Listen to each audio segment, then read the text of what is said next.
un análisis de un problema lacerante y que es una parte del gran problema del diseño del plan de salud que desde hace años México no ha logrado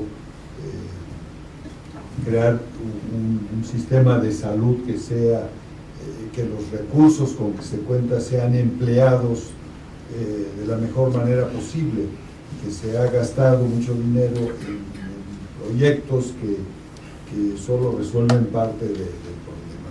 Digo, esto en términos generales creo que cuando se nos vendió la idea de que la liberación del mercado iba a traer riqueza y que eso iba a resolver todos los problemas, yo siento que los problemas de salud y los problemas de educación y los problemas de empleo pues no han ido a mejor sino a peor.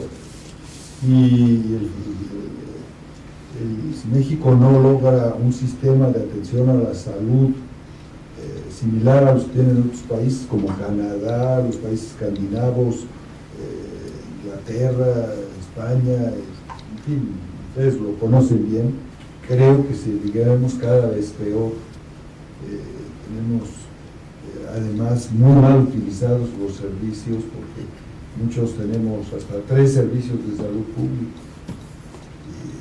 Un verdadero caos. Y además al mismo tiempo tenemos 40 millones de mexicanos viviendo en la pobreza.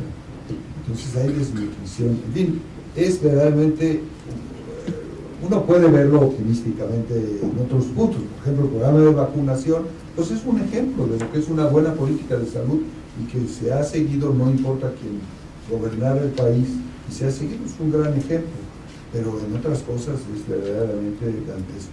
Y tuvimos, por ejemplo, en la administración pasada, oír al presidente de la República que ya teníamos cobertura universal, o sea, han de haber pensado que en México lo poblamos 116 millones de débiles mentales, ¿no? Y además cuando se le dijo en la Academia Nacional de Medicina la importancia de la atención primaria, dijo que no lo entendía.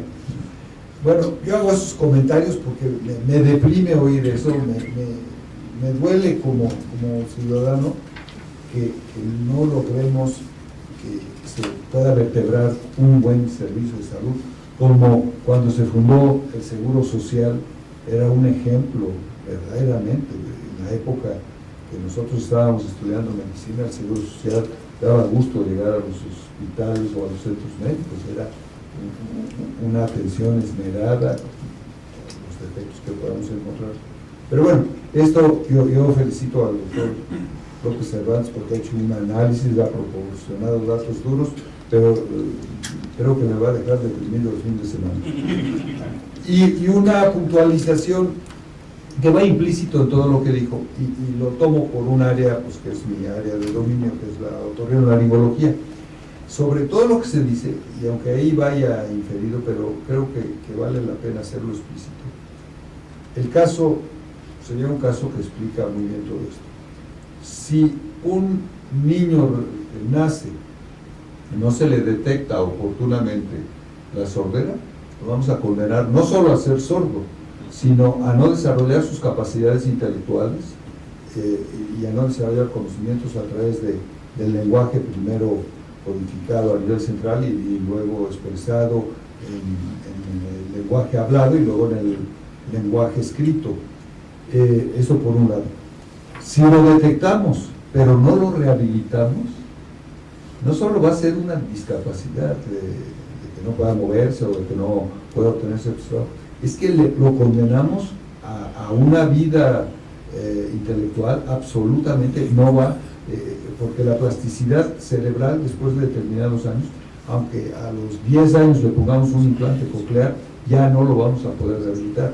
Y de eso hay varios ejemplos en estos problemas de las discapacidades. No solo es a que no se puede mover o que no puede hacer ciertas cosas, sino es también condenarlo a no tener sus funciones que le permitan ser un ser humano normal y a desarrollar lenguaje.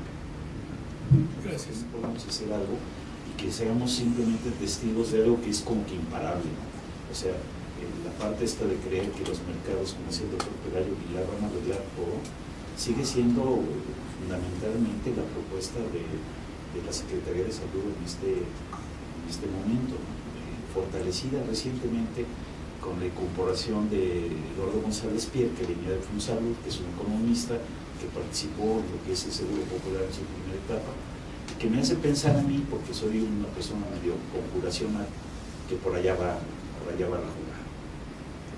Y también me hace acordar que una de las cosas que cuando estuve en el IMSS, estuve 7 años en el IMSS, al principio cuando estábamos trabajando con el doctor Onofre Muñoz, la gente estaba muy preocupada por el tratamiento oportuno. O sea, el problema del IMSS era cómo dar tratamiento oportuno. Entonces logró convencer en aquella época al doctor Santiago Levy de que no se invirtiera en construcción de hospitales, sino que se invirtiera en unidades de medicina familiar.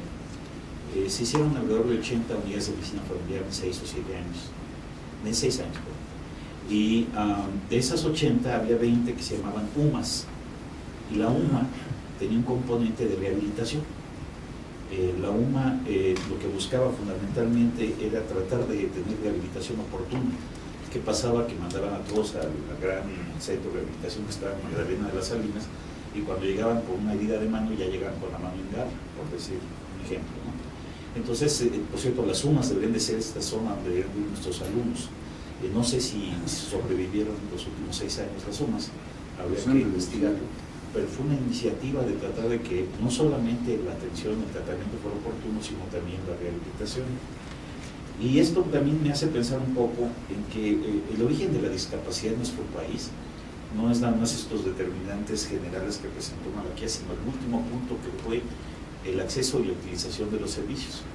Creo que nosotros estamos generando más discapacidad por la forma en que está organizado el sistema, por la manera en que manejamos a la gente, por el tratamiento inoportuno, tardío, y finalmente por la rehabilitación casi inexistente. Hace 2 años evaluamos un programa que se llamaba Seguro Médico Nueva Generación, y entre los indicadores está el tamizaje para síndrome de Down. Cuando evaluamos, eso fue algo terrible, ¿no? O sea, en algunos lados se hacía, en otros lados no se hacía. Donde se hacía, se mandaban las muestras a algún lado y luego no regresaban. Pero lo único que contaban era cuántas personas fueron, entre comillas, atendidas, consultadas, detectadas. No era detección. Entonces el problema es muy grave, y vuelvo a cerrar con lo mismo.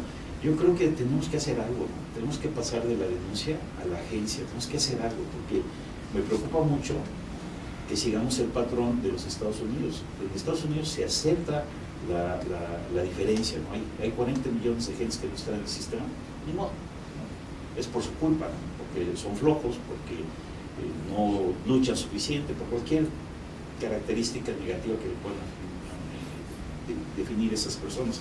Y yo creo que nosotros no podemos, porque, como decía muy bien, fue el doctor Pelayo Vilar también, tenemos esos 50 millones de pobres en este país, ¿no? O sea, ¿a qué los estamos dirigiendo? Al precipicio, ¿no? Pero, algo que me llama la atención es que en el mundo entero se están cambiando también las posturas de las definiciones.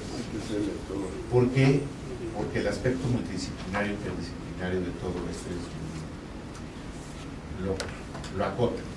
Antiguamente se utilizaba el término de deficiencia cuando había un problema, de discapacidad cuando ésta disminuía la actividad, y de minusvalía cuando había un componente social. Y actualmente el de minusvalía ya lo dejaron a un lado para volverse a más discapacidad. Aquí voy a unir después con otra parte. Simplemente a nivel de deficiencia, todas las personas usan lentes para leer, les quitamos los lentes, están discapacitados. Entonces eso significa que no solamente es una atención médica primaria, porque igual puede ser para subir una escalera, o puede ser en un momento dado un piso resbaloso cuando está lloviendo, y que cualquiera va a tener un problema. Entonces el medio ambiente, y eso es una de las cosas que se mencionó como contextuales, pero no se le dio importancia posteriormente, para mi gusto es una de las razones principales por las cuales existe la discapacidad, porque no existe la posibilidad de compensar la deficiencia. La deficiencia entonces muchas veces puede ser más bien del medio ambiente, social, o político, Obviamente en el aspecto de salud se ha hablado muchísimo de eso y tiene mucho que ver el acceso, la accesibilidad a los servicios de salud, pero también entran todo lo demás, banquetas altísimas, mal hechas, caminos mal puestos, las oficinas mal adaptadas. Yo me pregunto qué pasaría si el que fuera a inaugurar la obra se siente en una silla de ruedas y dice, a ver qué pasaría, a ver qué harían los arquitectos a partir de ese momento y qué problemas se pondrían. Una de las cosas que se me hace también muy importante y que por desgracia no consideran adecuadamente las encuestas es toda la discapacidad psicológica y mental. Simplemente en actividades de la vida diaria básicas, o sea, lo que es caminar, bañarse, vestirse, trasladarse, es el 26.9% de acuerdo a la salud. Cuando se suman las actividades de la vida diaria instrumentales, que es 24.6%, que es manejo de medicamentos, preparación de alimentos, manejo de dinero, son los rubros que estudié en salud, se van sumando. Y adicionalmente, entre el 20 y 30% de las personas adultas mayores con depresión y un 7.6% con demencias. Entonces, es casi el 50%, de acuerdo a las cifras globales, el 45% de discapacidad como tal. Aquí nada más se manejaban las cifras físicas, pero hay que aumentarle la parte mental, que ya repito, el doctor Carlos ya por lo que veo es la punto tal para hacer mención de eso.